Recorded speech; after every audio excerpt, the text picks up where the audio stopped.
In one particularly papery land, there lived a moose named Aristotle and a woodpecker named Knock Knock.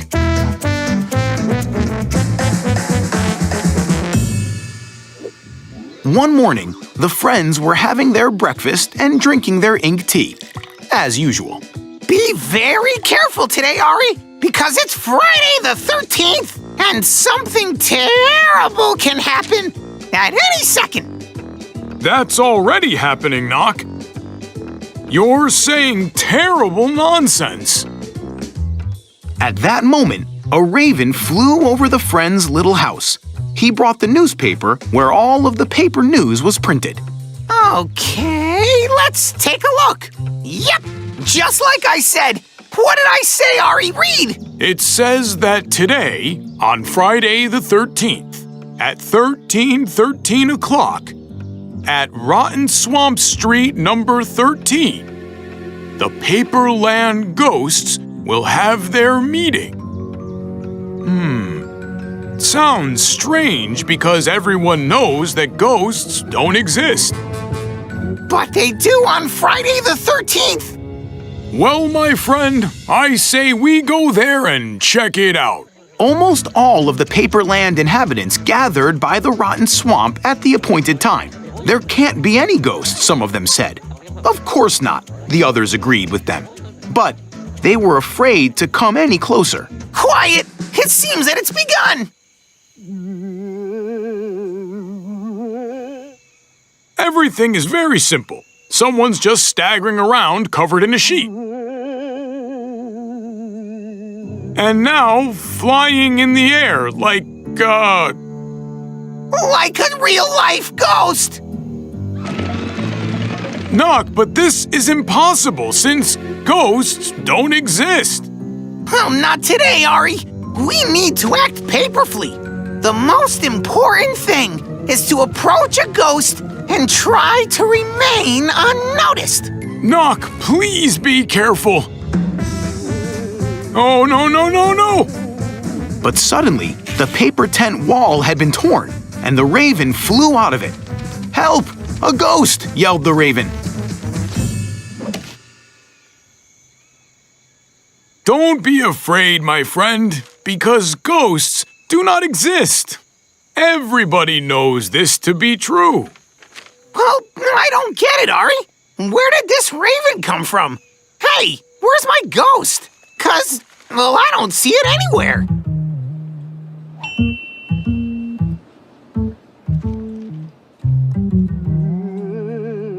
Huh! I knew it, Knock! There is shadow play here. All of this is as clear as a piece of paper. To make a shadow play puppet, you'll need a sheet of black, thick cardboard and an ice cream stick. First, draw a ghost on the cardboard. That's right, well done. Now, you have to cut it out and glue it on the stick. Put the puppet in a ray of light from some source of light. Now, your show is about to start. Oh, it's so obvious! But what's the meaning of all this? It was at this moment that the raven began to talk. His name was Kaliostro, and his theater used to be a huge success. The audience had admired his shows, but that was all over once a movie theater opened in Paperland, featuring colorful cartoons. So the audience stopped going to the shadow play theater, and the raven had to invent cunning tricks to make the audience come back. Well, you have certainly done a great job.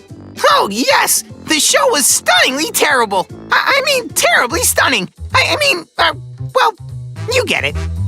The friends assured the raven that they would no doubt visit his next show. Oh, well, it sure is a pity that real ghosts don't exist. Ah! A ghost! Knock, what's wrong with you? I just wanted to iron the sheet a little. It got wrinkled.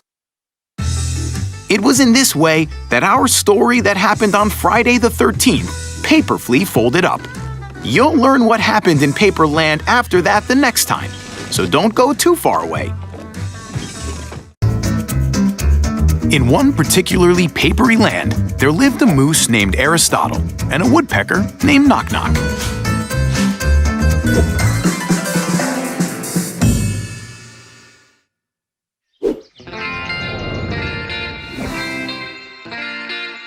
Aristotle and Knock Knock were keen on sending and receiving letters because the letters were made of paper. And in paperland, as you know, the word paper is synonymous with good. It's been a long time since we received any letters. Oh, everybody forgot about us, Ari. Nobody writes to us. Don't worry, Knock. There must be a logical reason. What does it say over there?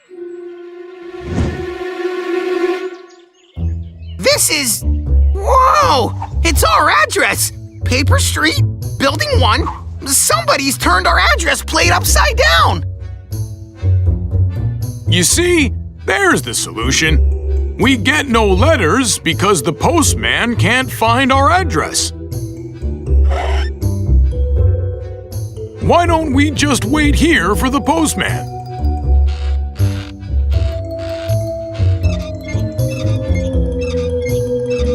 So the friends came back home waiting for a letter. But a strange thing happened. The next day, the address plate was reversed again. But not only the address was turned over. Look, Ari! Everything in the yard was turned upside down, as if someone came at night and reversed each and every object. There really must be something wrong. Well, of course there is! Who would ever want to go on a swing in reverse? I don't understand. I'll have to think this over, Paperfleet. Whenever Aristotle has to ponder on a problem, he always takes his double bass and starts playing on it. Usually, the ideas come instantly flowing into his head. But in this reversed story, even ideas that occurred to him were somehow reversed. Hurry! Look! I'm swinging head over heels! This is so fun! Instantly seeing Knock Knock upside down made Aristotle take a special thought. I think I know who's turning our things over. Indeed! Who is it? To know for sure, we should wait for nighttime. That's strange. It's too dark for 6 o'clock. That's because the clock is turned over. Right! But who did it? Look! It just so happened that bats had moved into Aristotle and Knock Knock's home. They thought that the house was abandoned because there was no nightlight. And, as you know, bats go walking around at night and sleep all through the day. And what's more, they hang on trees with their heads down. Such strange creatures they are. I guess we have new neighbors, Knock. Yup. And you know what I think? What? They really can have fun. The friends joined in on the housewarming party.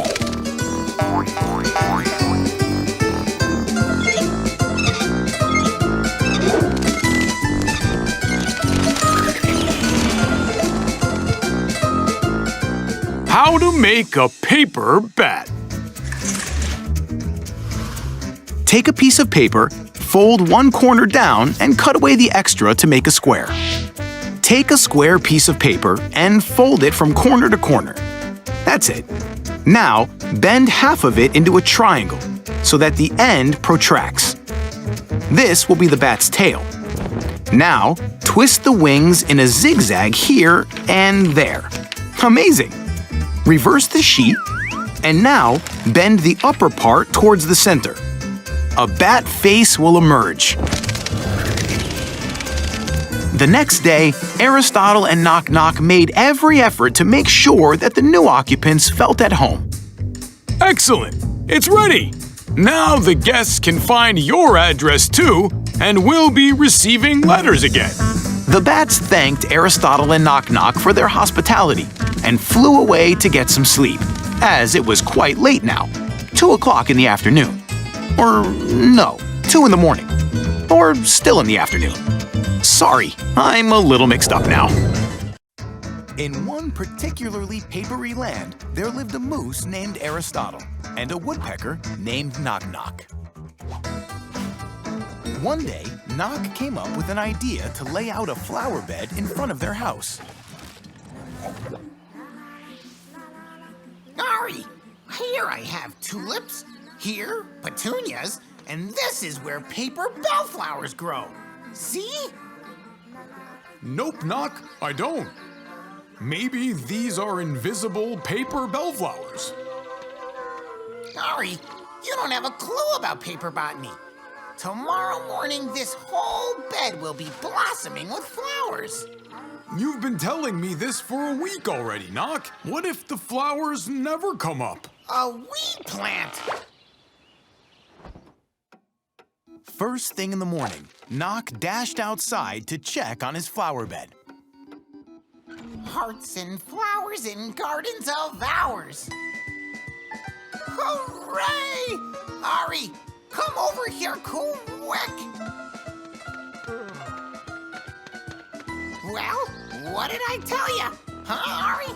Knock, wasn't I the one who said it? Knock was in despair. Just a few seconds ago, he'd seen the flowers with his own eyes. Where in the world could they have gone? But they were there, for sure. Bellflowers were here, horse knops were there. Of course they were, my friend. Just don't get upset. They were there yesterday too. Maybe you need a nice cup of paper tea.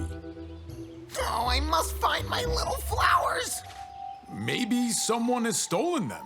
Stolen? Of course. A crime of the century. This will not stand. Quake with fear, you thieves! Knock started the investigation right away. He examined every square inch of the bed and inspected each paper grain of sand. I can't figure it out. No clue at all. Seems like a cow licked them away. Knock Knock. You said a cow? Knock didn't know how close he was to unveiling the secret. To be honest, it wasn't a cow that had licked away his flowers, but a calf. His name was Albert. He had run away from his mom and stumbled upon Knock's flower bed. The friends led Albert back to his mother, the cow Carolina. Carolina was very happy. Knock! Knock! Oh, here you are. What are you doing here? I'm going to sleep, Ari. Sleep? Right here? Well, of course here, Ari. I can't leave my flower bed. What if Albert runs away from his mother, Carolina the cow, and eats all the flowers again? But you can't possibly guard them all the time. Of course I can, Ari. Ari realized that he couldn't change Knock's mind, so he had to think something up quickly. What could we invent to fence your bellflowers? Bellflowers. Bells! Of course, little bells! I should have guessed it before. I should have known. So Albert won't run away from his mom again. We'll present him with a little bell to hang on his neck. Hooray! What a paperific idea! You will need a paper cup, a large bead, and a piece of string. Pierce a small hole in the bottom of the paper cup. That's right. Now insert the piece of string inside. Glue a paper strip to the bell to hang it on the neck. Great! Now your bell is ready. Aristotle's idea worked perfectly. Now Carolina the cow was always aware of where her baby calf was, and Knock would be alerted if Albert was getting too close to his bed. Ah, it seems that our guests are near. So Knock was happy that he had grown beautiful flowers. Ari, that he had helped his friend. Carolina the cow, that her calf wasn't getting lost anymore. And Albert the calf, that he had got his new bell. And that is how this story paperfully ended too. That's it. In one particularly papery land, there lived a moose named Aristotle and a woodpecker named Knock Knock.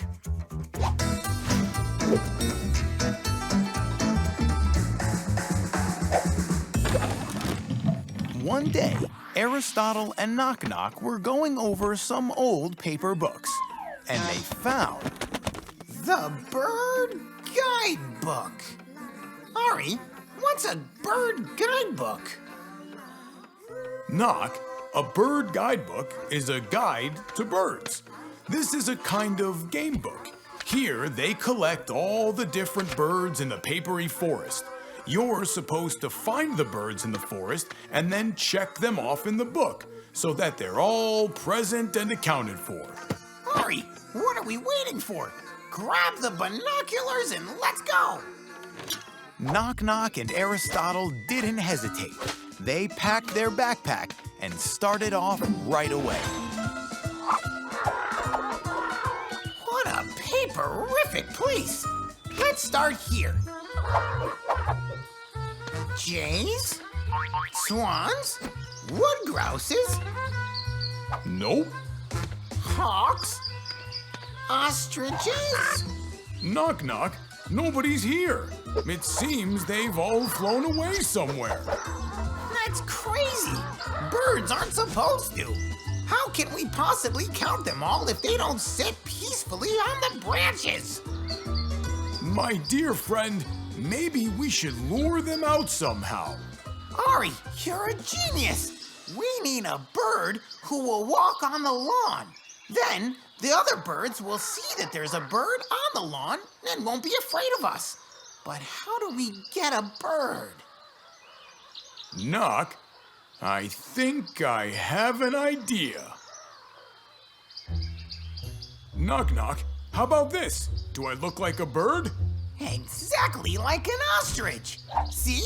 Birds are already coming! But suddenly, it started to rain. I didn't know that watching birds was such hard work. We need some more bait. I have an idea. Ari, now you do all the watching.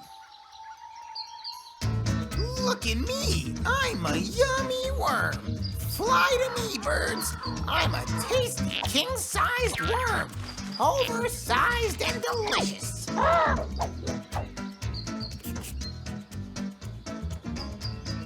Ari, do you have any more ideas in store? Seems like I need to think in a paperific way. So the friends decided to have some snacks. Knock, I think I just figured out a way to watch the birds. Ari, what do you mean by that? Knock, we'll make a bird feeder from the paper bag.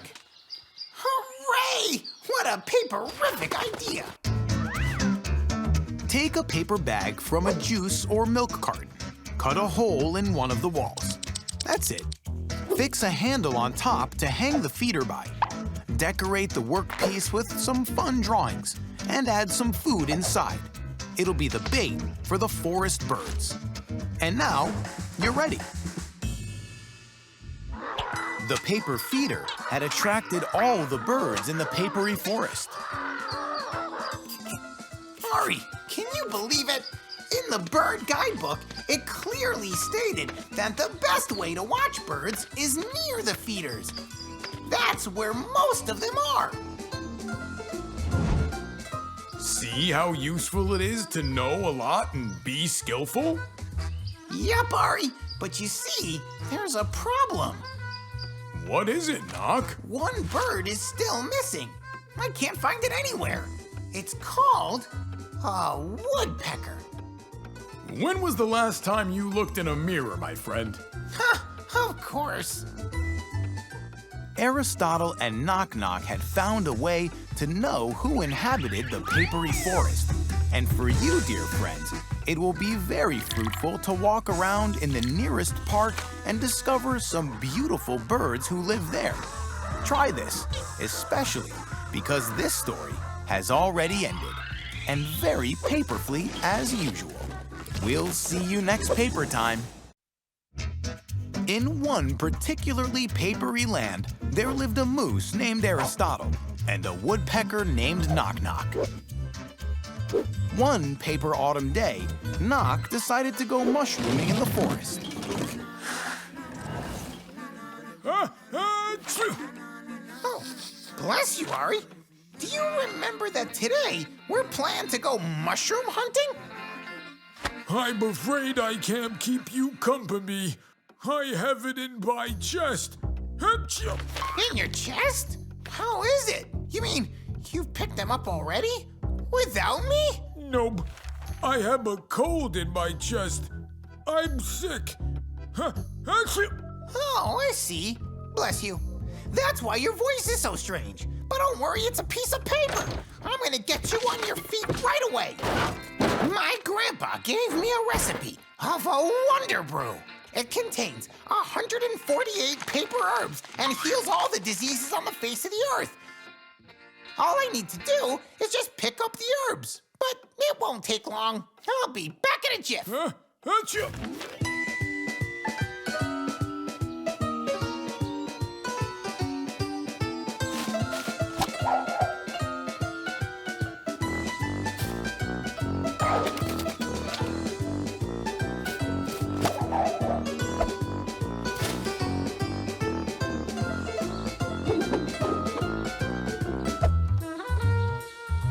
I'm gonna have to come back here again.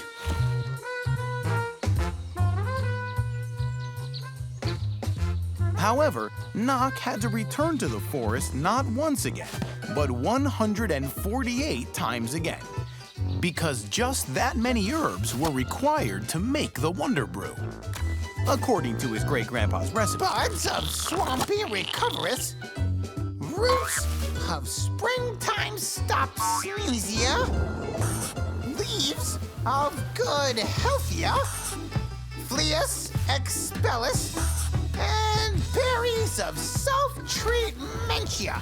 It took a while, and as Knock was collecting the herbs, Aristotle got considerably better. But now, Knock seemed to have gotten sick. Useless! Sorry, I blundered. I failed to pick up all the herbs for the Wonder Brew. Don't worry, Knock. It's no big deal.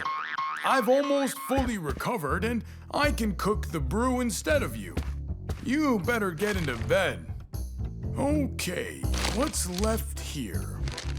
So, Knock, half of the list has been left. Hurry up, my friend. Without the magical brew, I can't get along. Achoo! Of course, Knock. But if I have to carry each one by itself, it'll take me till morning. I should find a way to collect all the herbs faster. I'll have to think it over paperfully.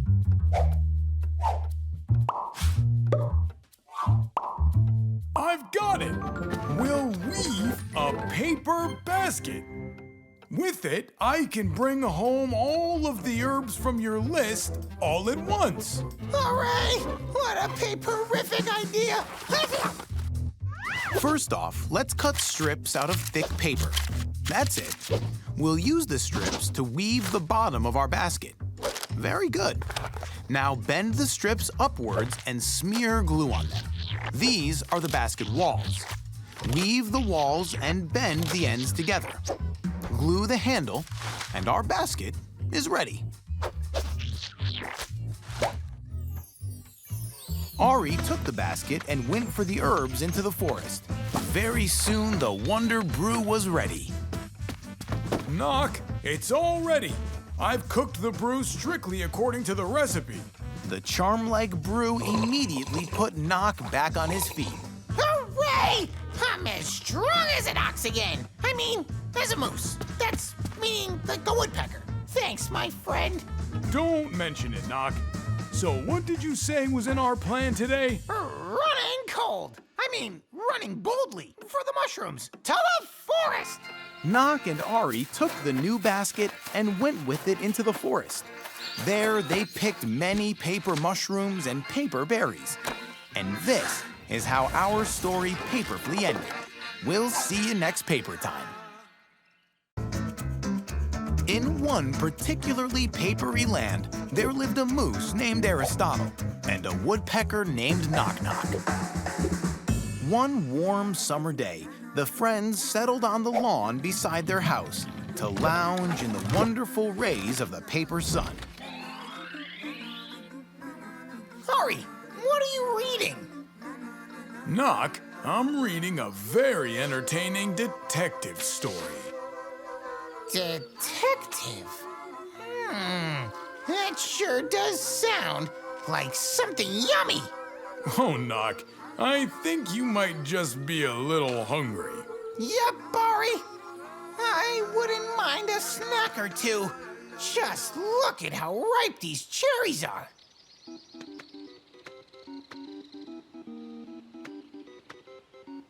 Ari, I think you're gonna have to help me.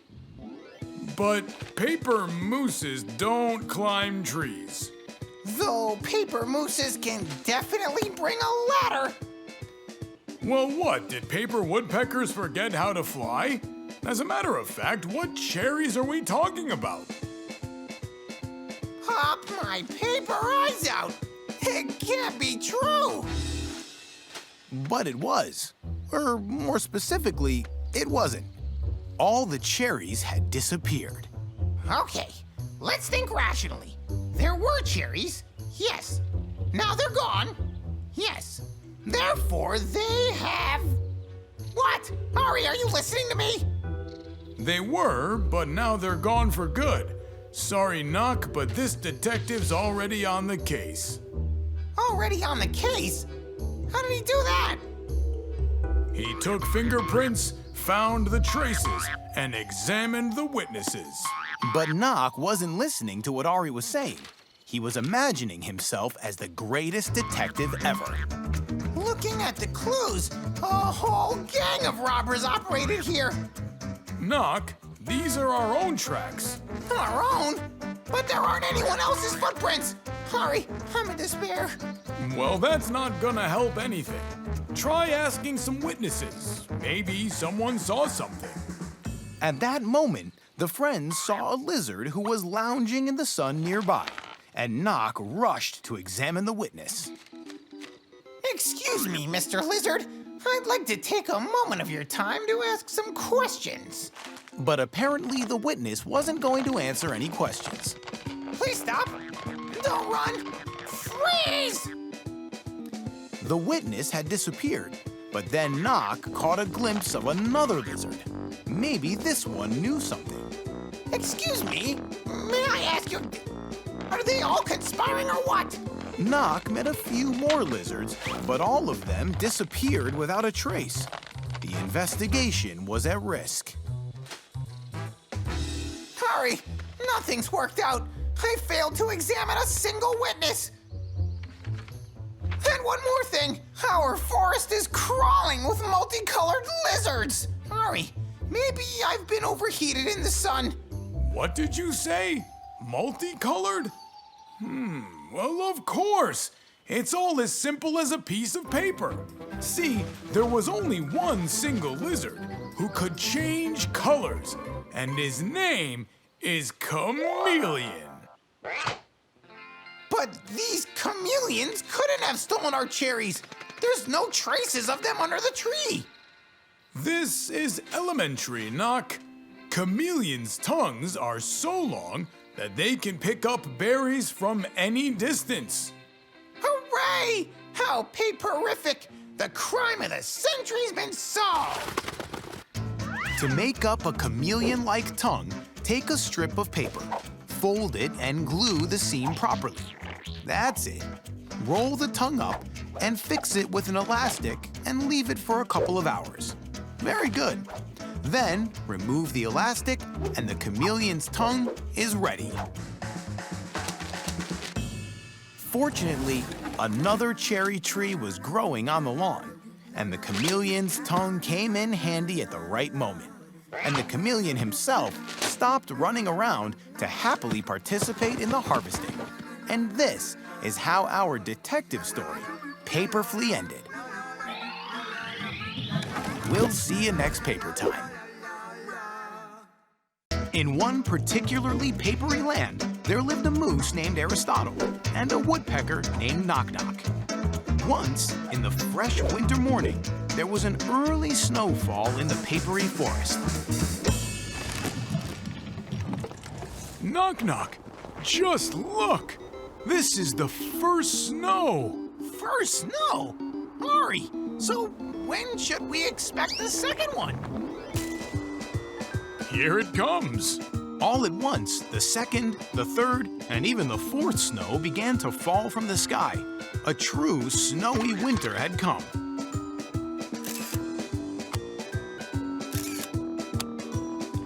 After a long day of walking and playing around, Aristotle and Knock Knock made their way to their home to drink some hot papery tea. Oops! Strange, Knock. This is where our home is supposed to be. Yeah, with furniture, a stove, and the kettle full of papery tea. Exactly right, Knock.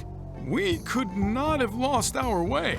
You know, paper mooses have a very good sense of direction. But if we're in the right place, where's our home? Look around, Ari. There's no home around anywhere. Aristotle took a look around, then upwards, and at last down, when he finally noticed something. Ari, this is our television antenna.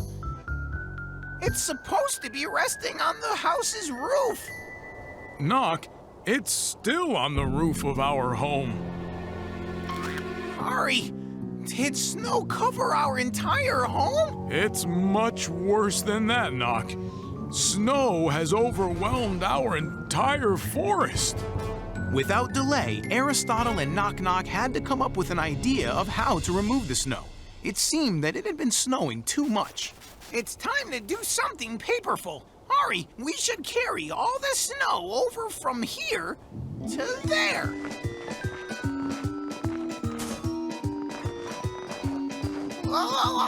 Oops! Nope, Knock. This way it doesn't work out. Is it true that we'll have to wait till the spring when the sun melts down the snow? We can try to melt it down without waiting for the spring.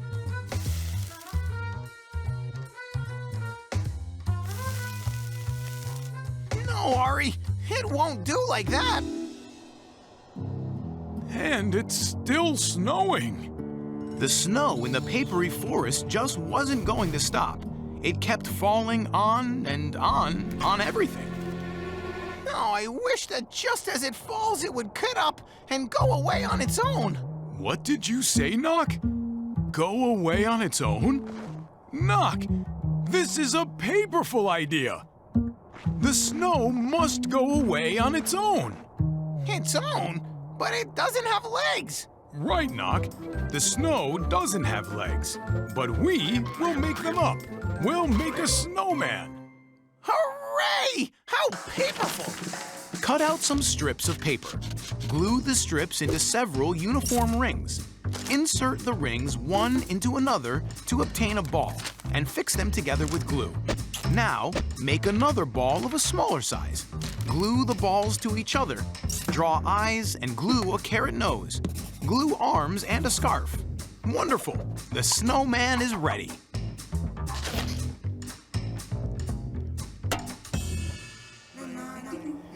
So the friends made up a snowman, and another snowman, and many more snowmen.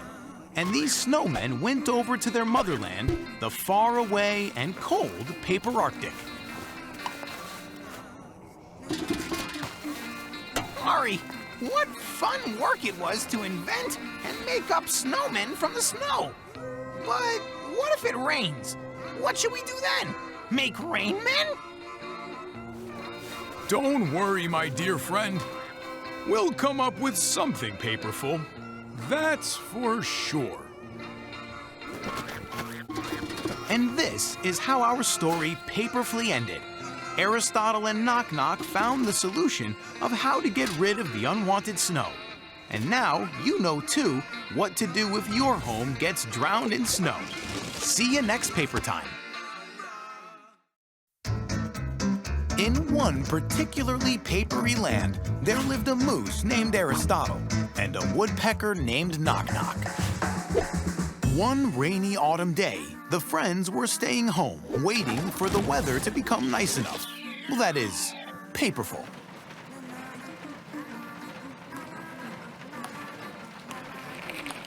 Hurry! Today has been raining for too long, and it's such a miss paper to sit at home with nothing to do. Knock, it's not necessarily boring to stay home. You can entertain yourself with something interesting. What entertaining thing can we do, Ari? We can read, for example. Look, Knock, this book is called All About Seas and Oceans. No way, Ari! That's about water, too. Not just about water, but about a bulk of exciting water. Hurry, look! It stopped raining. Oh, let's go outside, come on! But Knock, we decided to read the book. Then let's go read it outside. Listen, Knock, most of the Earth's surface is covered with water. Lakes, seas, and giant oceans, Pacific, Indian, Atlantic, and Arctic. Knock, get out of that puddle, you'll catch a cold. Hurry! How paperful! We have to go on a sea voyage! I suggest we go on a voyage on a steamer.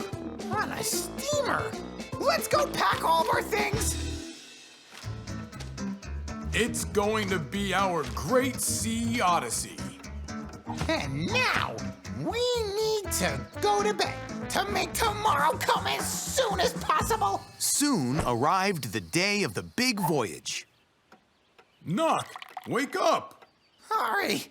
I feel like I was sat on by that whale we read about yesterday. I can't get up. It's impossible. Knock, I don't think the whale is to blame. It seemed like yesterday's puddle bath wasn't harmless because Knock had caught a strong cold. Knock, I have some Miss Paperful news for you. You're sick. Your temperature is too high for sea traveling. Why on earth, Ari? We have everything ready now. We do have some time left. Let's try to make it.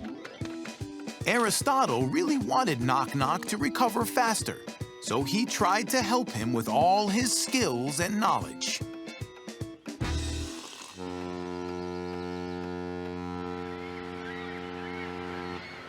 Ari, does it look like our steamer?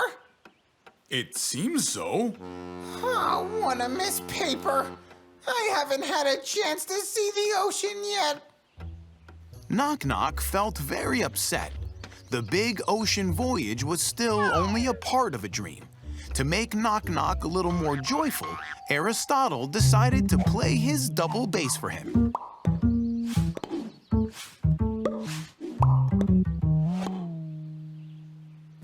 I think I have an idea, Knock.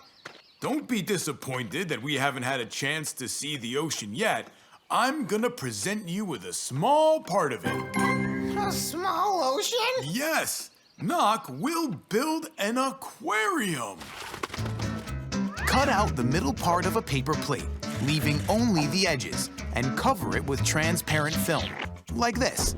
Then, apply some fish decorations on the inner surface of the second plate. Make some seaweed strips out of table napkins. Glue small stones or shells at the bottom, and then glue the plates one to the other. The aquarium is ready.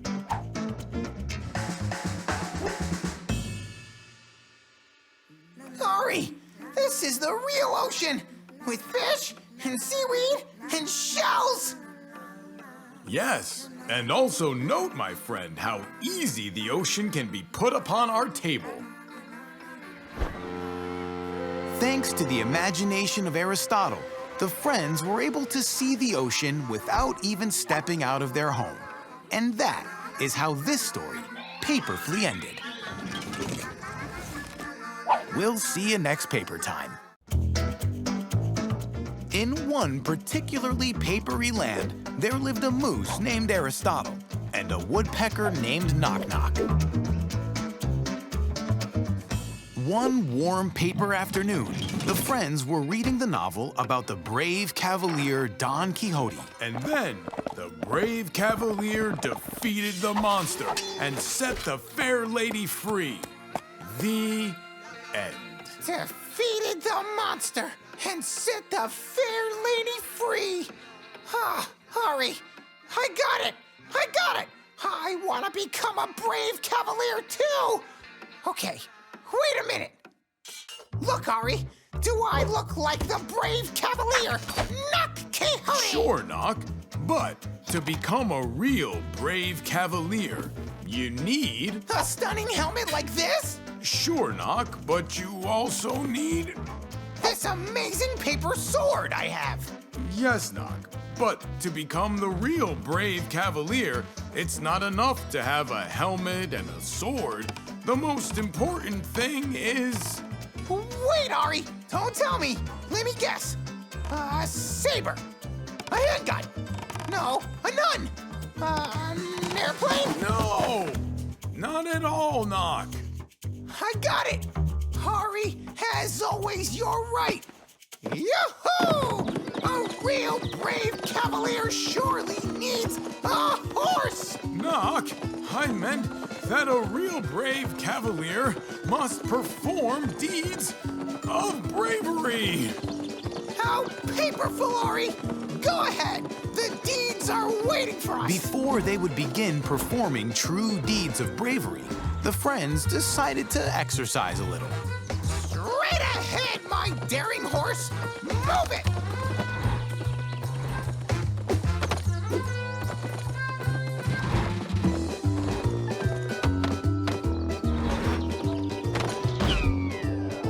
Knock, maybe that's enough practicing for today. You are right, Ari. It's time to move on to the real chivalry. And so the friends headed off to perform their acts of chivalry.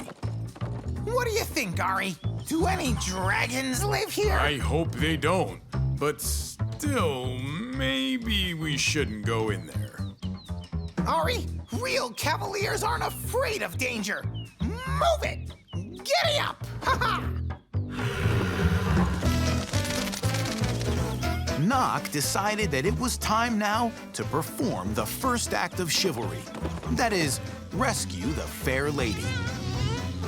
Knock, are you sure that Beatrice the Queen needs to be rescued? Well, of course, Ari. Every decent queen can't wait for a true cavalier to come over and save her. Let's go!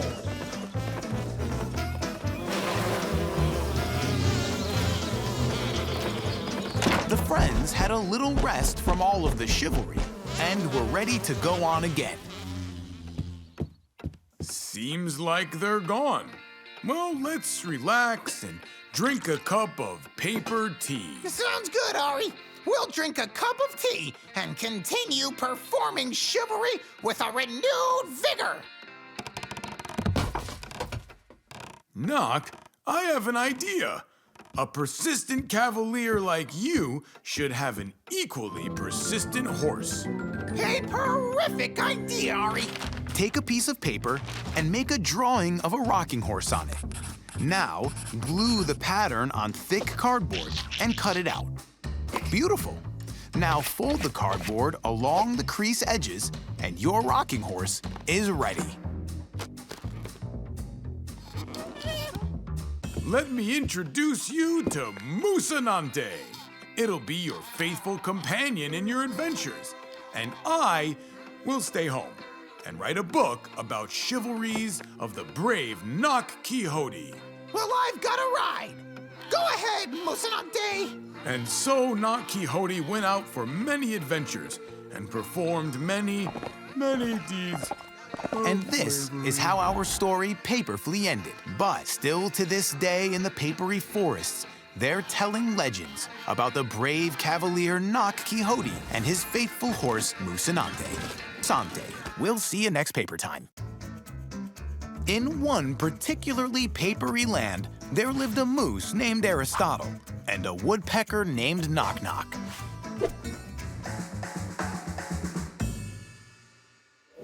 Once, on a hot paper summer day, the friends were heading back home after a long sea journey. Land ho, Knock! I see the shore! Hurry! Be careful! Oh, what a pity, Knock! I almost saw our home!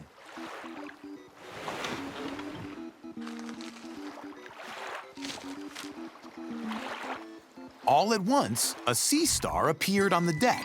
Her name was Sylvia. The friends asked the new acquaintance to be their guest in the papery forest.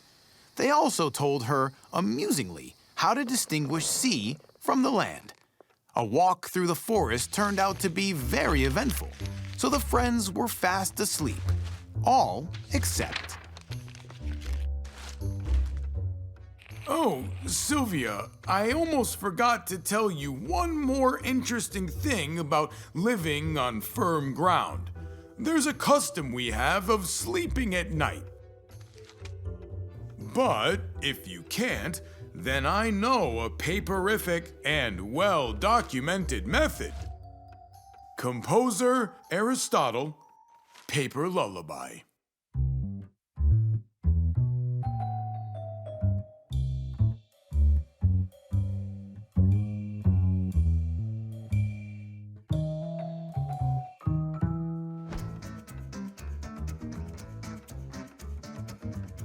Knock, what's up with you? Do you feel sick? E4!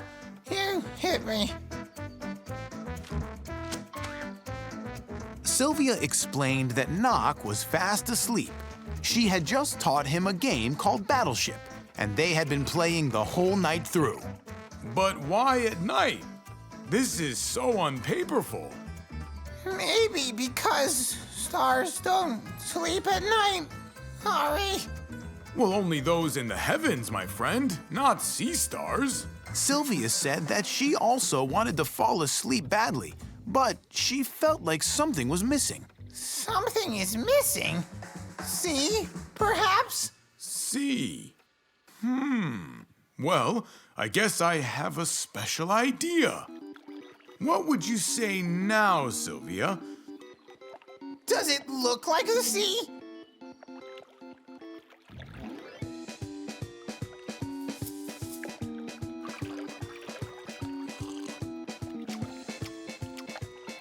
And how about now? Frankly, my friend, we've read everything related to the sea, and we still haven't discovered a cure of insomnia for our respected friend. You're paperfully right, my friend. It's long past bedtime.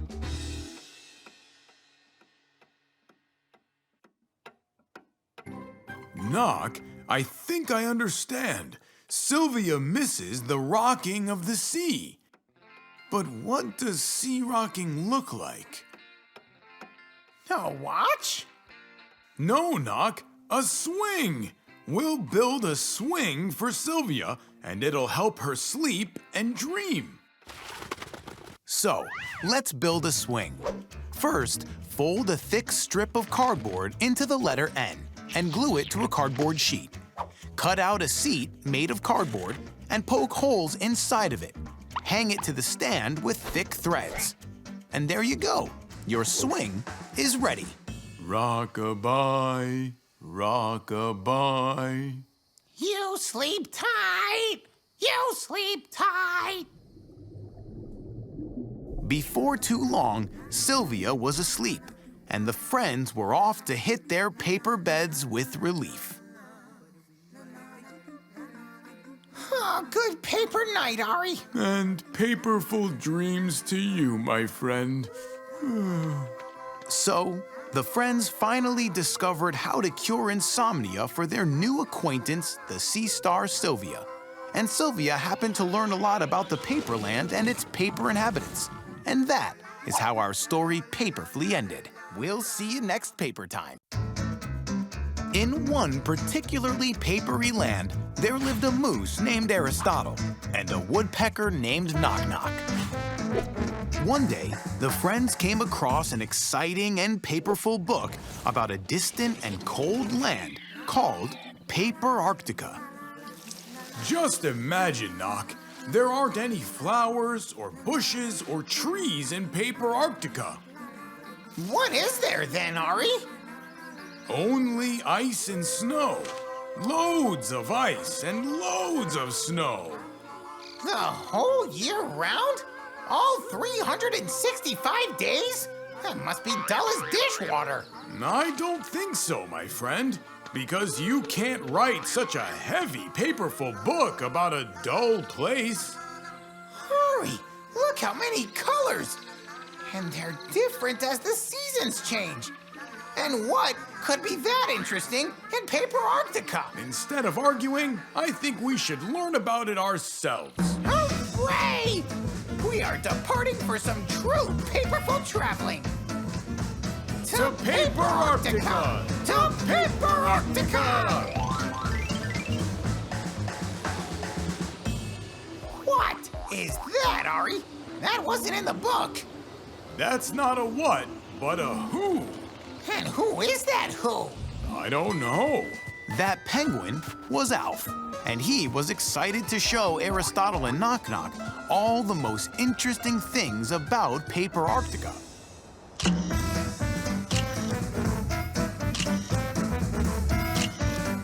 How paperific, Ari! It's as joyful here as in our papery forest. I can't but agree with you, my friend. As a gesture of thanks, Ari and Knock invited Penguin Alf to be their guest in the papery forest.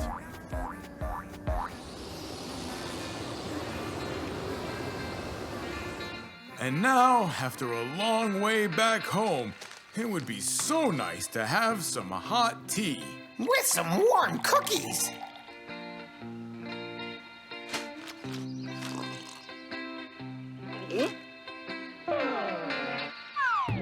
Knock, don't you think that something's not right with our new friend? I think Alf's not happy for some reason. Penguin Alf told Ari and Knock that he really liked it here in the papery land, and that the place is really wonderful, but too hot. I hope we can cool down the temperature at least a little. I doubt it, Ari. My temperature's rising, but the other way around. Despite Ari and Knock's best efforts, Penguin Alf was still feeling too hot, so he asked the friends to flap even harder.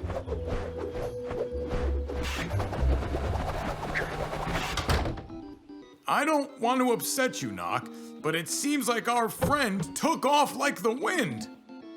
That's right, Ari. And this is such a missed paper. What should we do?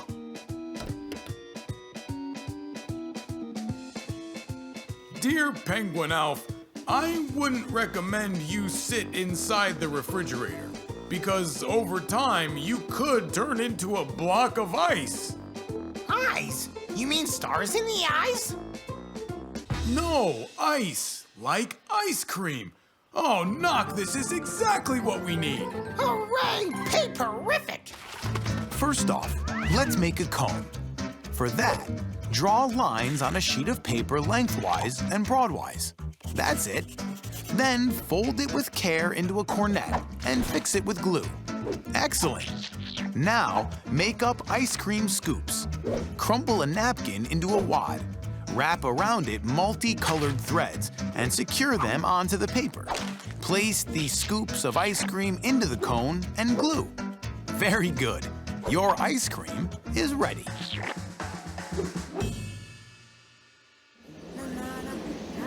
Well, our friend's flown away, but we still have a piece of Paperarctica with us. Yes, sorry. In spite of the fact that the papery forest was much different than Paperarctica, they did have something in common. Both here and there, they loved ice cream. Well, that's it.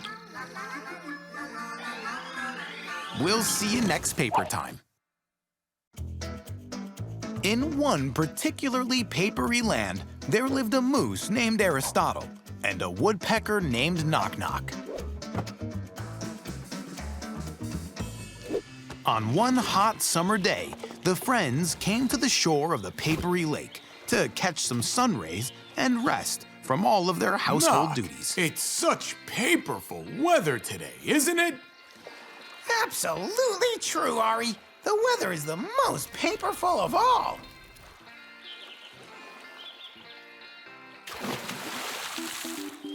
That's strange. It just seemed like a real downpour just happened.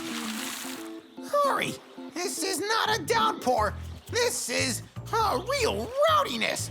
You cut that out right now. Knock! Look! It's not rowdiness at all. This is our old friend, Garp the Carp. Have a paperful day. Indeed, this was a carp named Garp. Why don't you join us and do a little sunbathing?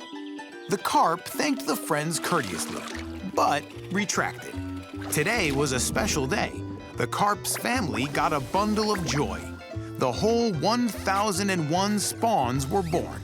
But Garp had been so tired from sweating all day that he dozed off and overlooked that all of the spawn had been carried away with the undertow and scattered all over the lake. Uh-oh. What a mispaper. Knock, we should definitely help Garp the Carp out. Of course, Ari. Let's hurry.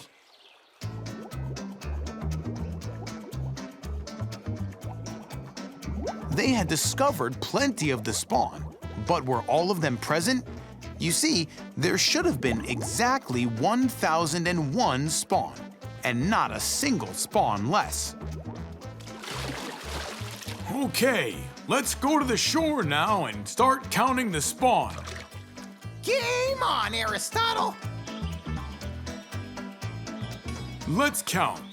1, 2, 3.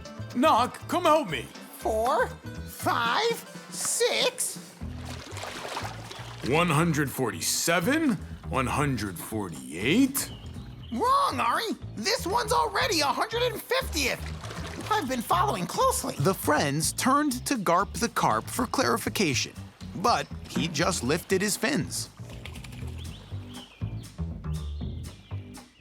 Knock, you count and I'll write it down to help keep track.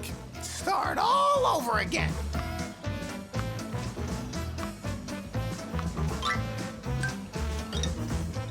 $147, 148. Spawn number 320. How can that be, Knock? This one's 320th. You mixed it all up. This one's 204. Garp the Carp lost his count too. The matter seemed to go haywire. I can't understand it, Knock. There are so many different ways of counting, we can't make any of them work. Yes, Ari. We can't frame it however we try. Frame it? Well, of course. We need a counting frame. Hooray! How paperful! Oh, this is so paperific. Use a ruler to mark out a cardboard sheet with straight lines. That's it. Notch every line just a little and put a string through the notches while putting beads on each one of the strings. Well done. Fix the string with knots, and that's all. Your counting frame is ready.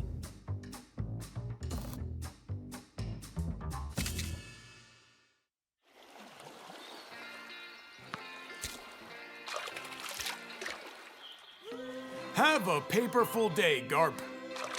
Ari and Knock liked the counting frame so much that they counted each and every item in their home.